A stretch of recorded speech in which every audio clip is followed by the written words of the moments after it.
Shh. Hey guys, I just shoved with a pair of nines. Luckily, it got folded round to me. I'm gonna raise here with tens from early position. Raise to 700.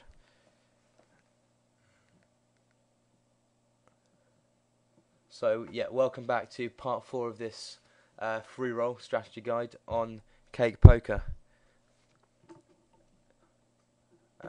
Let's just see if we get any resistance from this. I think we're pretty much committed to this to go in at this stage. We could probably, I don't know, we could lay it down if we get a big stack pushing over the top of us. We could do it. A bit worried about this big blind here. No, that's cool. Everyone's folded. Push around to us. Okay. Let's just have a look at the lobby. 103 players of 460 remaining on 11 tables. Like I say, it's only the first 7 that pay. It's a playable hand, but not with the raise before us, and we were playing it out of position. So we just lay that down right there.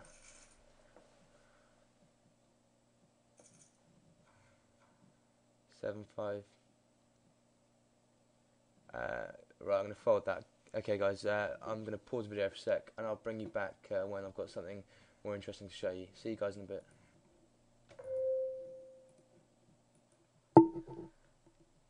Hey guys, the tournament's just on a break. Just having a look at the lobby. 101 players left. Out of 460, remaining on 11 tables. Average stack is 6775, so we're not doing too well from that. It's gone up to 250 now, the ante. Just a quick note about the website, guys. I didn't mention it before. I just wanted to say that everything on here is absolutely free. You never have to pay for any of the articles, videos, anything like that. I'll tell you what, we'll limp here. We'll limp with the Jack King. It's a decent hand. We've got a flush draw, a straight draw, but we need a 10. See if we can take a stab at it. We'll just bet 500. And he showed his 5s. Fair play, good laydown actually, good laydown. A lot of people I've seen on, especially in free rolls, would have probably pushed that and would have destroyed me. Let's make a little note on that player. Notes.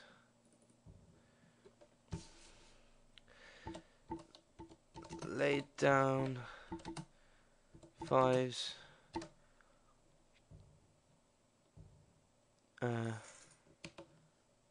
To bluff when overcards were on the board is what, alright?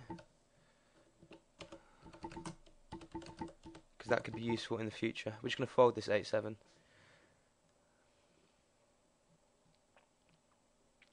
We're not doing too badly.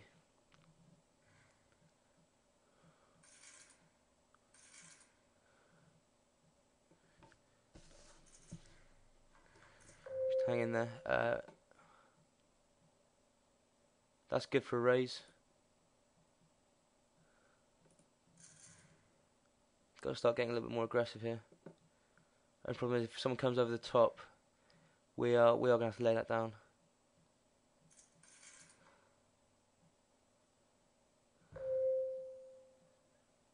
Okay, I think we're just going to shove here.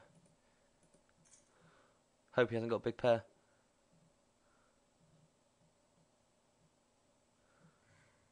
And he's folded. Okay, that worked. That's cool. Building a nice chip lead here.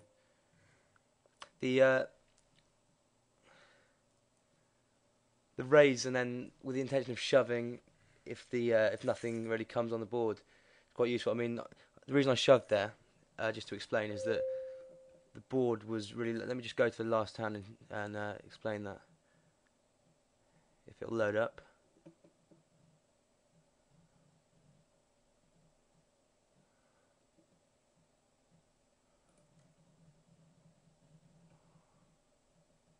This is the one here. The flop, if you see here, was it's not very big. I'm sorry. The flop was 2-3-4, and it's unlikely that if he's calling a raise pre-flop, he's connected with that in any way, unless he's calling loose with ace-5 or something. So that's why I think a shove was a good move there, a profitable move, and I'm glad it paid off.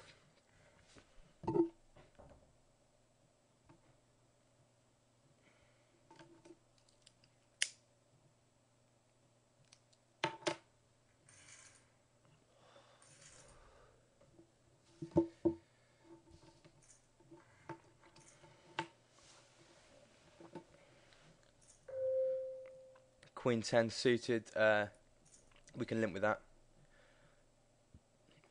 We're in middle position.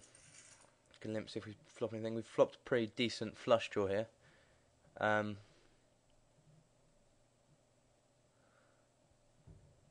See what happens if anyone gives us any action with this.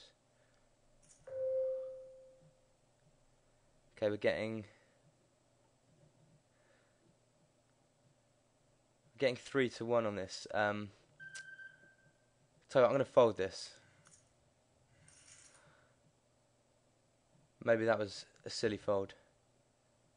I just have a feeling someone might have a higher flush draw.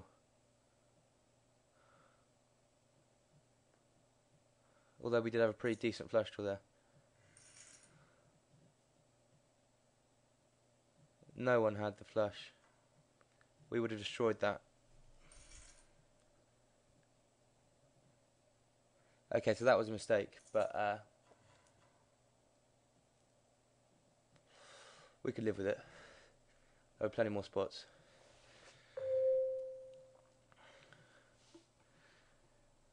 I mean, yeah, I should have definitely. I was getting 3-1 on a flush draw.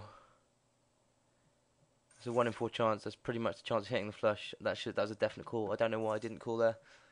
I do apologise. We all make mistakes from time to time. Something that I'll remember and make sure if I'm in that situation again, I won't make the same mistake twice. That's why it's quite interesting to do these videos. It makes me think a lot more. Well, because I'm trying to explain it. Makes me think a lot more about what I'm doing. So it's useful to evaluate my play and look at holes and mistakes. And I don't know, to be honest, I knew I should have called that. I think that was just a momentary lapse of judgment. So we'll let that one pass. Concentrate on the game ahead. Right, I'm going to leave you guys for a bit, and I'll bring you back when there's a decent hand for you to see. We're back very quickly. We've got ace queen. Obviously we're going to raise with that.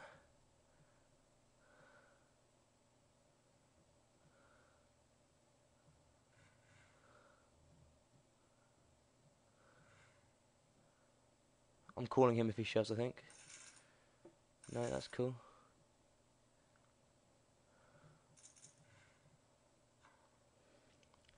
Eight, 10 off. That's an easy fold from this position.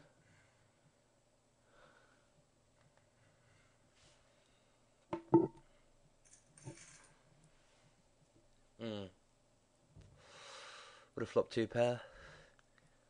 But no, it's still a good fold. You can't anticipate things like this.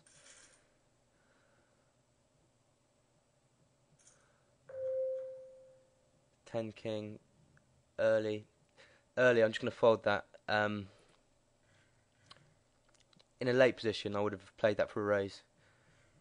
But poker is very much a positional game.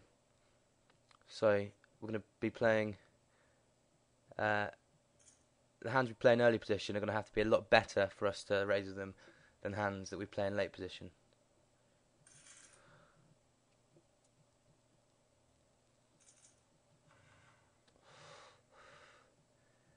Not a great hand, but it's quite pretty. It'd be nice to have a free play with this if the guy just completes the big blind. To a raise, unfortunately, we have to lay that down.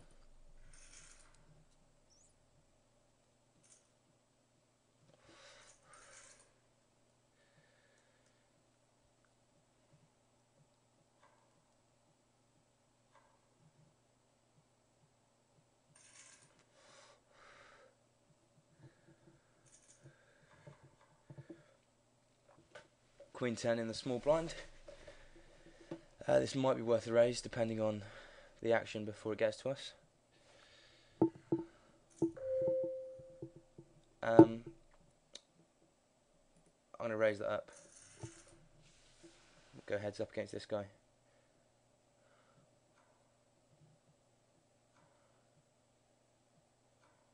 That'll do nicely. Didn't really win a lot.